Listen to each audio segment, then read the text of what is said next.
पत्रकार बांधवांना संवाद साधताना सुद्धा किंवा जनतेशी संवाद साधताना तुम्हाला अपेक्षित असं होतंय, कोणता असा कार्यकर्ता आहे, कोणता असा माणूस आहे की घरातल्या एखादी घटना झाली, कॅन्सर सारख्या एका आजाराने घटना झाली आणि आज त्याला खात्री पटली का कॅन्सर होण्यासाठी हीच कारणं आहेत आणि त्या कारणामध्ये आज हे घडलंच नाही, घडवणारच नाही अशा स्वरूपाची उत्तर कोण देणार?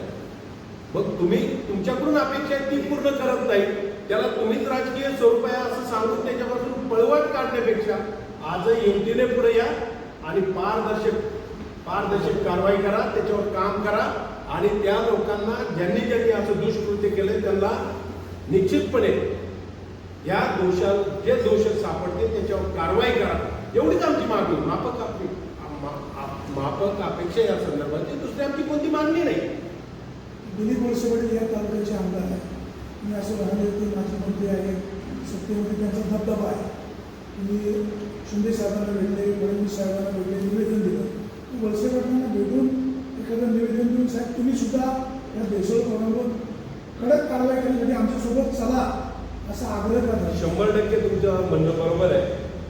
वळसे पाटील या तालुक्याचे आमदार नसते तर निश्चितपणे त्यांच्याकडे जाऊन आम्ही निवेदन दिलं. तालुक्याच्या लोकप्रतिनिधीला आम्ही निमंत्रण दिलं. बाई घराच्या मालकाला म्हणजे कर्मचाऱ्याने काहीतरी येऊन सांगणं किंवा त्या परिसरात वावरलेल्या माणसाला काहीतरी सांगा अशी त्याची अवस्था होती. मालकाला कुणी घराची जबाबदारी कुणी सांगत असेल त्याची जिम्मेदारी म्हणून तुम्हाला ही सगळी तुम्हाला दिलेली आहे, तर तुम्ही त्याची काळजी घेऊन त्याच्यावर काही ना काही करा अशीच आमची भावना आहे. मुख्यमंत्र्यांना निवेदन दिलं, तुम्ही स्वतःहून कारवाई केली असेल. शिंदे साहेबांना निवेदन दिलं, त्यांनी स्वतःहून कारवाई केली असेल. तुम्ही त्यांना भेटू शकता. इथे यांना भेटायला प्रॉब्लेम काय?